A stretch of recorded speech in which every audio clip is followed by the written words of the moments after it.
¿Qué tal, mis queridos amigos, mis queridos hermanos? Qué gozo para mí saludarles. Es un privilegio una vez más estar delante de ustedes para compartir mi aporte al estudio de la lección de escuela sabática de esta semana. Estamos llegando ya a la sexta lección de este cuarto trimestre del año 2023. Rápidamente nos acercamos al final de este año y tenemos que alabar al Señor, porque ha sido bueno con cada uno de nosotros, porque Él se ha manifestado en nuestras vidas. Estamos estudiando este trimestre la misión, buscar y salvar lo que se había perdido. La lección de esta semana lleva como título Motivación y preparación para la misión. Vamos a mirar entonces algunas de las formas cómo la iglesia se puede motivar, pero también preparar para cumplir con el cometido que Dios le ha dejado, que no es otro que el de predicar el Evangelio a toda criatura. Vamos a encontrar allí en el capítulo número 1 expresiones del apóstol Pablo de gozo porque la predicación del Evangelio se está llevando a cabo. Pablo habla de que algunos, allí entre los versos 15 y 18, en que algunos predican a Cristo con gozo, lo predican porque les sale del corazón, porque sienten pasión por lo que Jesús ha hecho por ellos. Otros, según el apóstol Pablo, predican porque por envidia, por contienda, por ambición egoísta. Y Pablo concluye diciendo, no importa por qué razón te predique, no importa por qué razón sea la que se predique el Evangelio, lo importante es que el Evangelio se predique.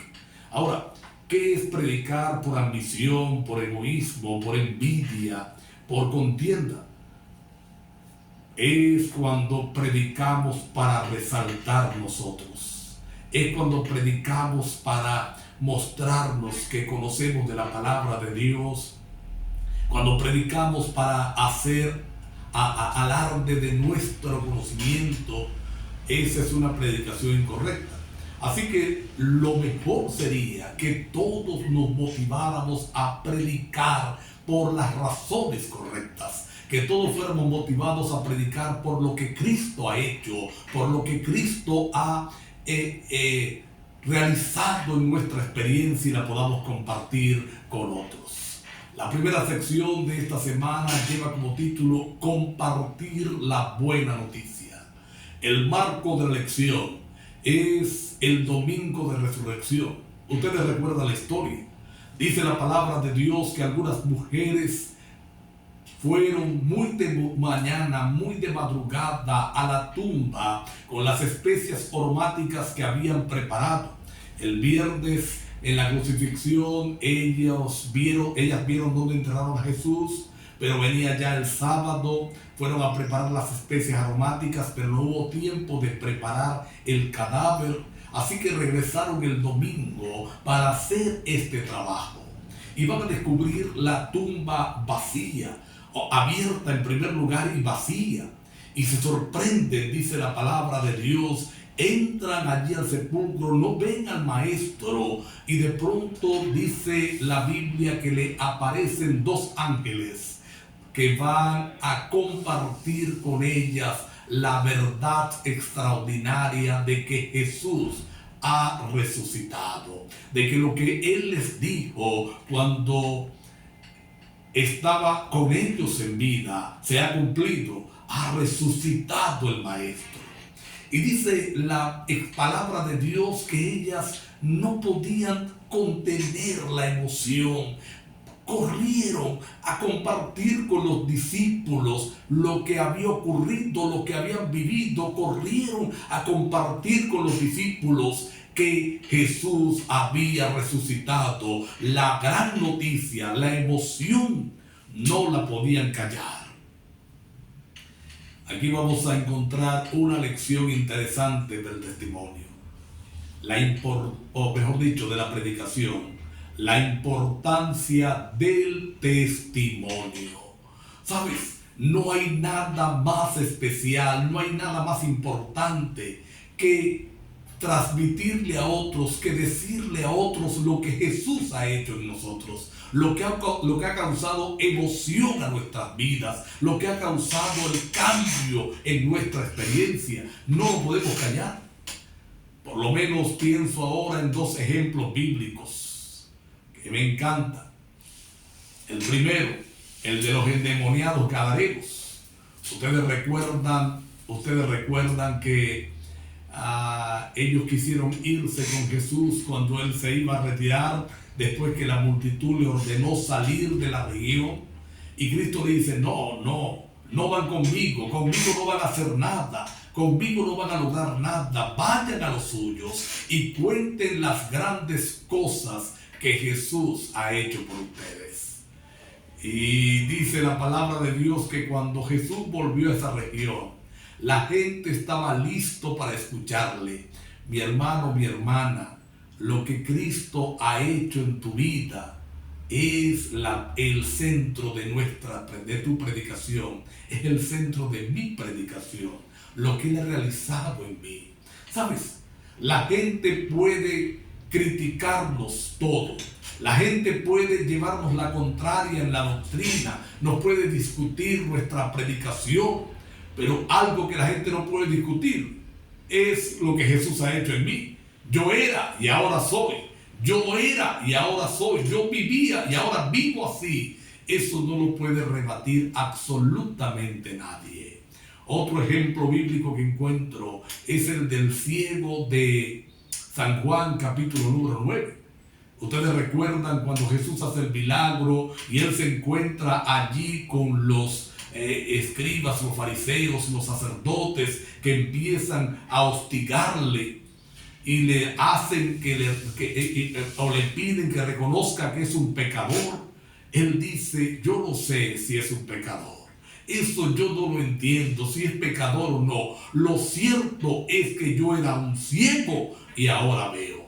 Ese testimonio, ¿quién lo podía rebatir? ¿Quién podía contradecir esa extraordinaria verdad? ¿Te das cuenta? Cuando compartimos la buena noticia, lo que Cristo ha hecho debe ser el centro. Debe ser, porque esa es la verdadera buena noticia. Él me transformó. Yo era y ahora soy. Una segunda sección en esta semana va a llevar como título El fundamento profético. Y vamos a encontrar una paradoja interesante acá en Lucas capítulo 24, verso 41. Al principio los discípulos no creían porque no habían visto, y después que vieron ahora no creían de gozo, dice el versículo 41, que de gozo no creían. Ahora mira qué cosa tan interesante, porque Jesús se les aparece varias veces. Él va a entrar allí y va a mostrar sus heridas, sus cicatrices. Ustedes recuerdan la historia de Tomás, ¿verdad? Tomás le dice, si yo no meto el dedo allí en su costado donde lo hirieron, no veo las heridas de sus manos y sus pies, no voy a creer. Y él se las muestra. Pero mira, no solamente le mostró las cicatrices y comió delante de ellos pescado. Dice la palabra de Dios que cuando partió el pan, los discípulos le reconocieron, entendieron que era Jesús. Sino que Jesús los llevó a la palabra de Dios. Jesús le mostró el fundamento profético de su obra. En Lucas 24:44 vamos a encontrar que Jesús les dice lo que dijo Moisés, los profetas y el libro de los Salmos. Es decir, todo lo que el Antiguo Testamento hablaba acerca de Él, mostraba acerca de Él. Y aquí hay una lección interesante. El verdadero evangelismo es el que se hace teniendo como fundamento la palabra de Dios. El verdadero evangelismo es el que hace cuando se coloca la base de la Biblia. No se puede sostener nuestra fe. No se puede sostener nuestra fe si no es a través de un así dice Jehová. Tenemos que estudiar la palabra de Dios. Y aquí voy a decir algo muy personal, muy particular. A veces ganamos almas con métodos incorrectos. A veces ganamos almas llevándole arepa, harina pan, comida, trayéndole almuerzo. Pero aunque tenemos que hacer el bien, es el fundamento profético lo que consolidará la fe de los creyentes. Es a través de la palabra de Dios. Así que tú y yo estamos llamados a predicar la palabra de Dios. Tenemos que predicar la Biblia. Todas las demás cosas que hacemos, podemos hacerlas, pero como un extra, cuidado con sustituir la predicación de la palabra, cuidado con sustituir el estudio bíblico con las obras de caridad. Esas obras de caridad pueden ganar personas momentáneamente, pueden ganar personas por un momento, pero no harán el trabajo del Señor. Un tercer espacio en esta semana lleva como título La espera y la misión. Y vamos a centrarnos en Hechos capítulo 1, verso 8. Cuando Jesús ordena a sus discípulos esperar en Jerusalén la promesa del Padre. Seréis bautizados, recibiréis el poder del Espíritu Santo, la promesa del Padre, y entonces ustedes me serán testigos en Jerusalén, en toda Judea, en Samaria y hasta en lo último de la tierra. Vamos a encontrar dos cosas acá. En primer lugar, debe haber un momento de preparación. Esos 10 días que separaron desde la asunción de Jesús hasta el momento en que el Espíritu Santo fue derramado sobre los discípulos, ellos utilizaron ese tiempo para orar. Y yo imagino la oración. La oración no tuvo que ver con las cosas temporales. No era pidiendo alimento, comida, trabajo, que el Señor les acompañara. No, la oración giró en torno a la misión, giró en torno al gran cometido que tenían de predicar el Evangelio a todo el mundo. Yo me imagino que ellos se sintieron abrumados en el peso de lo que eso significaba, pero ahora tenían la oración como un ingrediente para hacerlo. Nosotros necesitamos dedicar tiempo a la oración, pero no para orar por cosas temporales. La mayoría de nuestras oraciones giran en torno al momento, hoy giran en torno a la hora, giran en torno a lo temporal. Señor, que ayúdame con el trabajo, Señor, que ayúdame con la alimentación, que la salud. Claro que hay que orar por esas cosas. Pero te imaginas el impacto que nuestras oraciones fueran en base a lo eterno. Pedir poder para hacer el trabajo, pedir poder para hacer la obra del Señor. Dediquemos tiempo a orar por lo eterno. Y también una preparación logística. Tú recuerdas, eran 12. Judas vendió a Jesús, luego devolvió las monedas, se ahorcó, y Pedro pide a sus compañeros y le dice, vamos a sustituir a Judas. Hubo un sorteo y escogieron al número 12. Hermanos, hermanas queridos, necesitamos orar por el Espíritu Santo, pedir poder para hacer el trabajo. Y mientras eso ocurre, alinearnos personalmente y corporativamente como iglesia en la función para la cual existimos, entendiendo que la prioridad es la predicación del Evangelio. No hay otra razón de ser de la iglesia. Todo lo demás que hacemos tiene que ganar almas, tiene que apuntar a ganar almas. Yo leí en una oportunidad que la iglesia es el único club cuyas acciones deben ser para favorecer a sus no miembros. Todos los clubes favorecen a sus miembros. Este favorece a sus no miembros. Mientras esperamos, oremos y practiquemos. Alineémonos. Vamos, avancemos para alcanzar lo que el Señor nos quiere dar. Una cuarta sección de esta semana lleva como título Ustedes lo crucificaron. capítulo número 2 del libro de los Hechos. Y mira, Dios capacitó a los discípulos para trabajar con los no creyentes. Y aquí hay algo que nosotros tenemos que entender. La bendición no meramente era para su bien.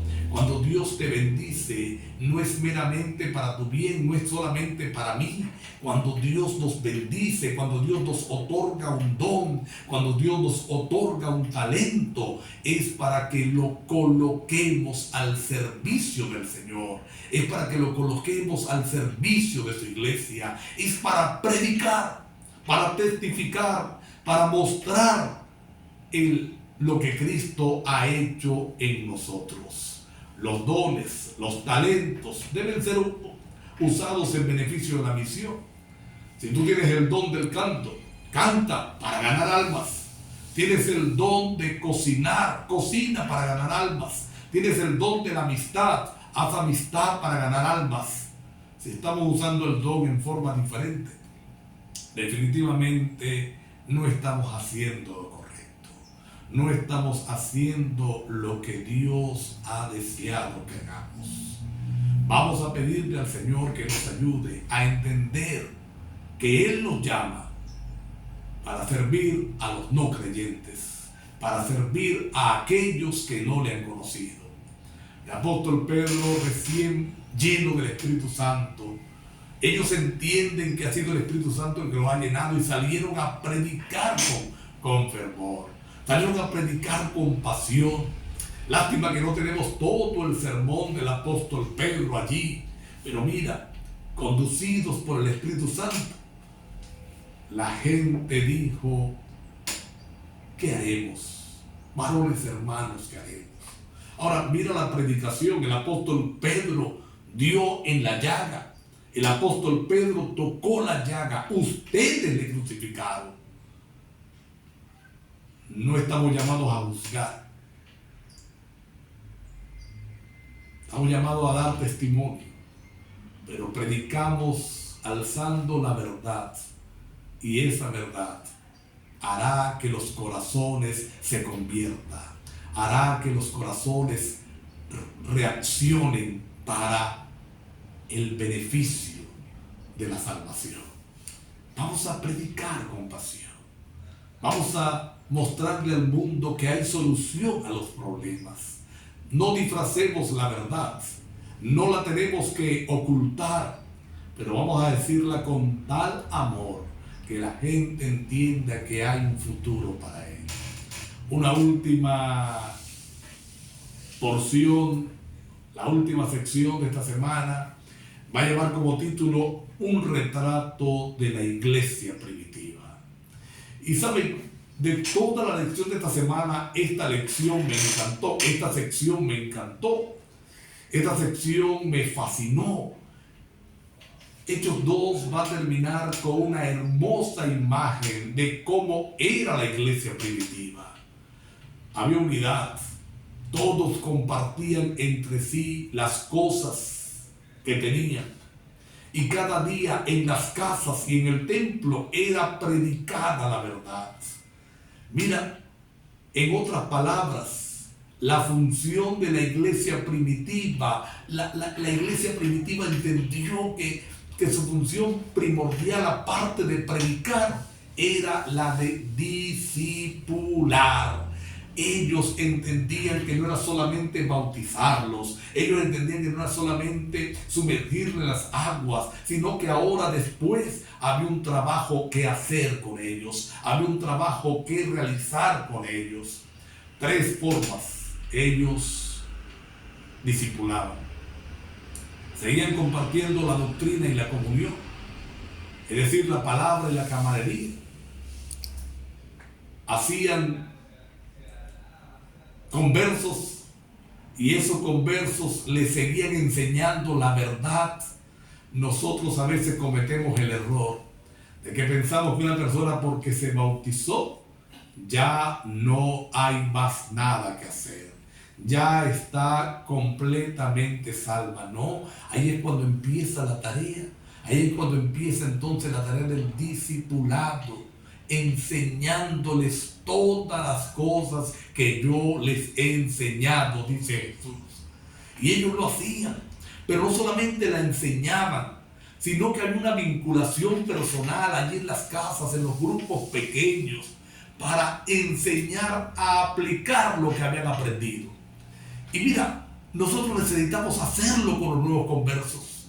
A veces nosotros pretendemos que un nuevo converso ya sepa todo.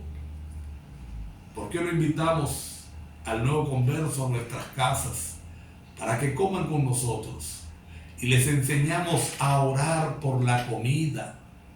Yo siempre he dicho que una forma de sostener a los nuevos conversos es que cada sábado una familia diferente lo lleve a casa, pero una familia cristiana, adventista de verdad, no una cualquiera.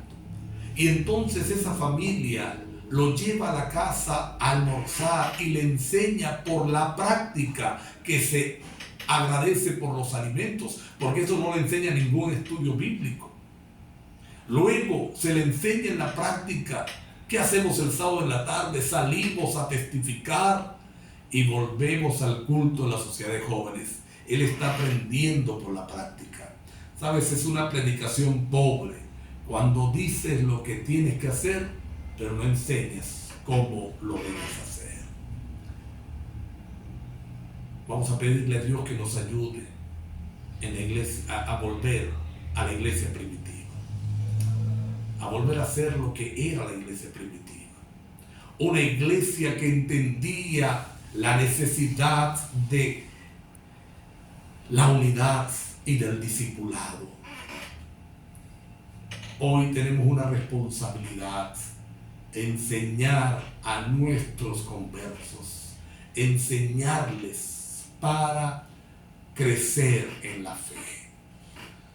Parece que oremos para que eso sea una realidad. Querido Padre que estás en los cielos, gracias por esta lección. Ayúdanos a prepararnos para hacer el trabajo. Permítenos gozarnos en ganar almas para ti, pero no solamente ganarlas, sino sostenerlas, motivarlas, discipularlas, para que sean también instrumentos de salvación de otros. Gracias por oírnos, en el nombre de Jesús. Amén. Dios te bendiga.